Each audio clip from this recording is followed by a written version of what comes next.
We back with another one, letting them videos fly off the shelf, you dig. It's your boy CJ Goodfellow with the Boxing Clinic, and spoke about the situation with Manny Pacquiao yesterday. You can check the video archives for the full details on the video.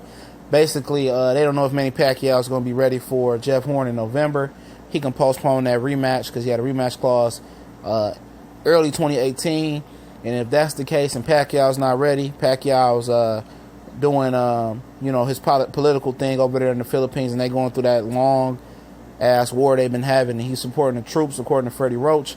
And if that's the case, Jeff Horn will be fighting a good opponent in November and staying busy. He's not going to wait for Manny Pacquiao. Pacquiao postpones the rematch clause, and if he does, I don't think Pacquiao's going to have the opportunity to fight for the WBO again, because he don't want that Crawford work. And the one guy that may step in and fight Jeff Horn on that date is Terrence Crawford.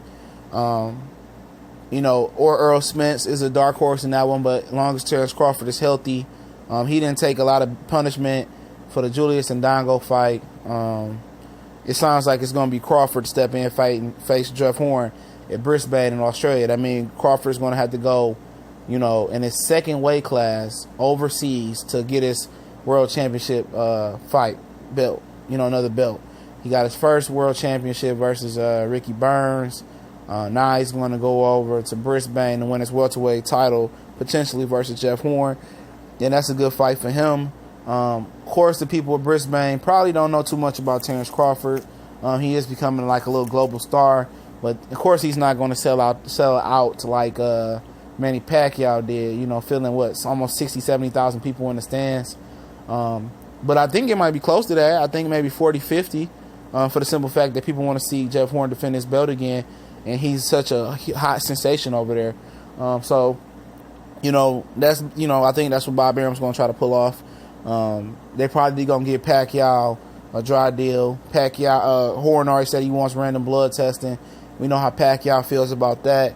So I would be very surprised in this scenario if Pacquiao doesn't take this fight and puts it off to next year. He's not going to fight Terrence Crawford if Crawford beats Horn. Now, if Horn somehow beats Crawford, which would be a massive upset to the American public, if he beats Horn, it'll be a massive upset, and Pacquiao would then fight Horn again. But if Crawford walks away with Brisbane, Australia, with the WBO title belt, Pacquiao is just going to leave it alone. He don't want no parts of Terrence Crawford. We done heard Freddie Roach say it several times. We done heard Bob Arum say it several times. He's not fucking with Terrence Crawford.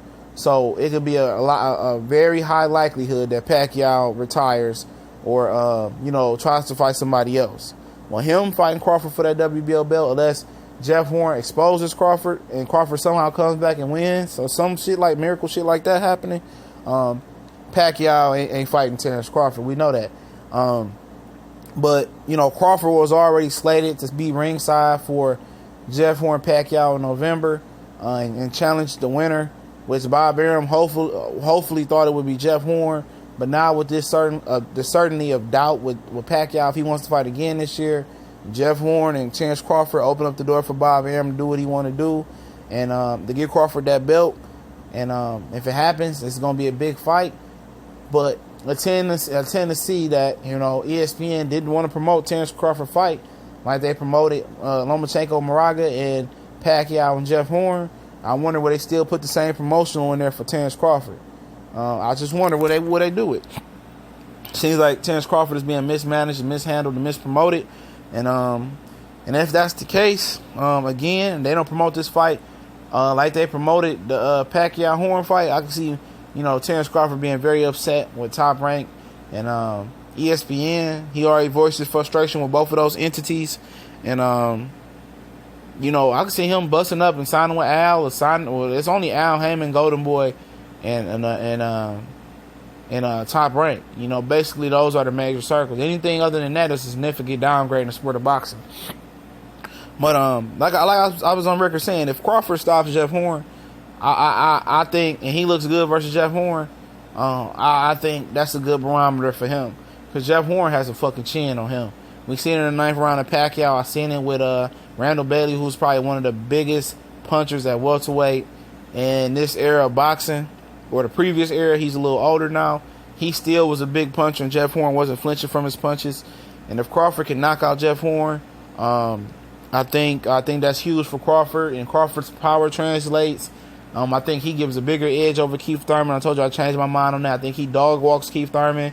We seen Leonard Bundini Bundu switching righty to lefty bother Keith Thurman. Imagine Terrence Crawford switching righty to lefty on Keith Thurman, make him very timid. Thurman wants you to believe he's this one-time power punching guy. He's not that guy no more. Not moving up in competition.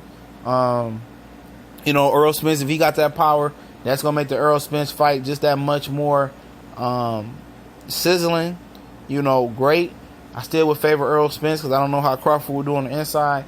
But if Jeff Horn beats Terrence Crawford somehow, the world is just oyster, man. I don't, if he beats Pacquiao again, he's legit. You got to talk about him being a pound-for-pound top fighter.